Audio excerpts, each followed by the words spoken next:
Hello, and welcome to You Are Supreme Toys.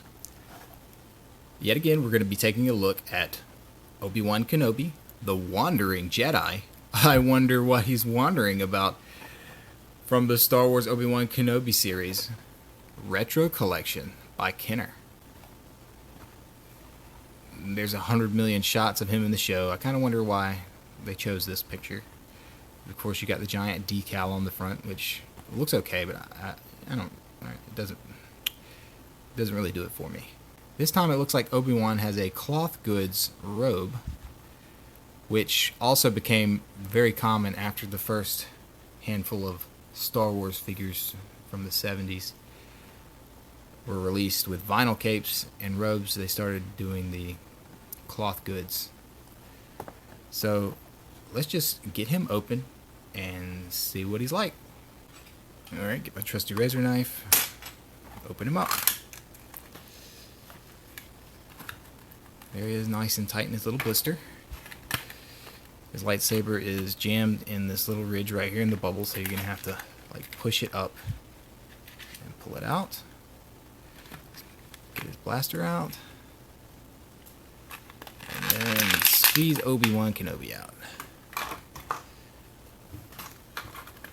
Alright, this is a very, very soft robe. I don't really care for the face sculpt, but I guess for what it is, it's fine. I do like this robe though, it feels really nice. He's got his Tatooine gear on. And if you took the robe off, he'd pretty much look just like he did when he was cutting up meat at the beginning of the show. He has the standard 5 points of articulation. The robe does not hinder that very much. I mean, really at all. It's very, very good. You can kick way out. Pretty much sit. So you could use these guys in the vintage vehicles if you were so inclined. Apparently the markings for the date stamps are on the legs, just like the vintage figures. I was looking at the feet because that's where I'm used to looking. But the date stamps are on the back of the thighs. Head turns well. I don't know if there's anything special. The belt's painted all the way around. He's a pretty basic guy. Nothing really outlandish. I noticed this hand is painted shut. It might even be molded shut. There seems to be a little bit of plastic there. Okay, it was just paint holding it shut. I broke it loose. Okay, but his hands are painted. That's a big issue for me. I don't care for painted hands. Reva's hands were painted too. But when it comes to these vintage toys, these vintage style toys, the rigid plastic, see, that they use for the accessories, if you are taking them in and out, could tend to knock the paint off. This lightsaber isn't quite as flimsy as Reva's. This blaster is real sturdy. I would advise, from the looks of it, that you probably want to put the blaster in the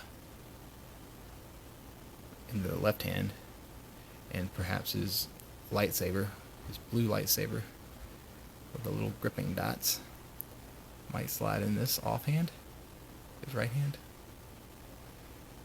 It's really tight,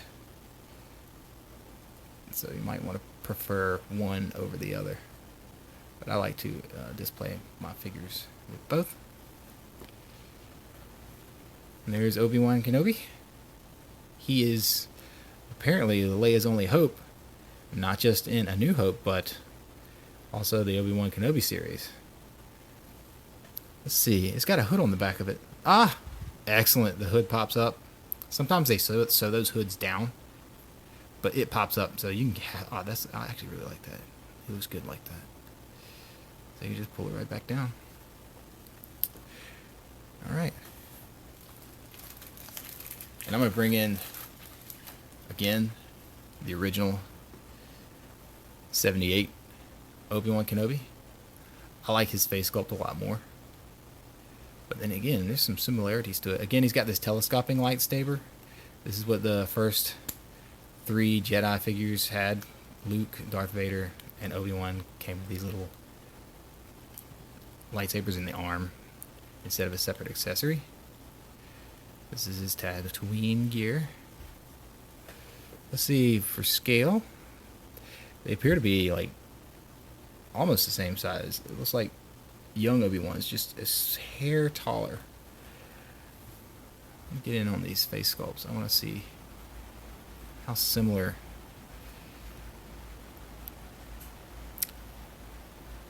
It kind of looks like they just, instead of going after Ewan McGregor's likeness, they just sort of tried to do a younger looking toy version of Alec Guinness and just gave him the Ewan McGregor head, which works.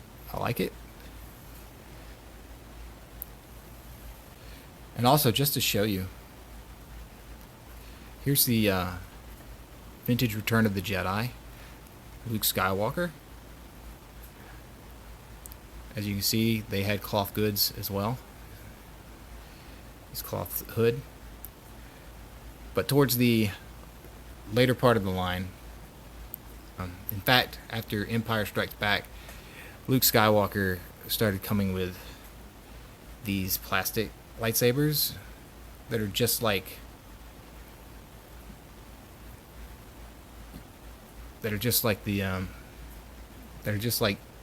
Obi-Wan Kenobi's lightsaber and Reva's lightsaber. For comparison,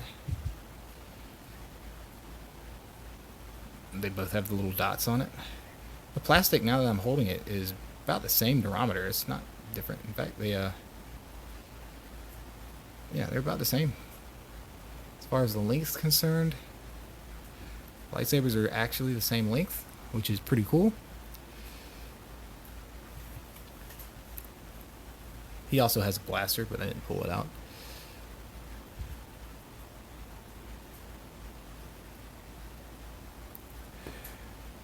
I thought it was important to have both of these figures to compare with the Obi-Wan, to show the evolution of what they had, because I think it's interesting, because Reva has the vinyl cape, which continued with Darth Vader even when he was released in '78.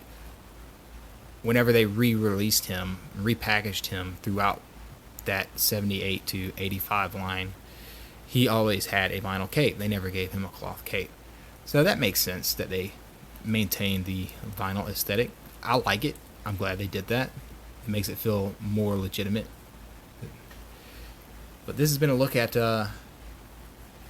Star Wars Obi-Wan Kenobi from the Obi-Wan Kenobi Disney Plus series Retro Collection. Thanks for watching.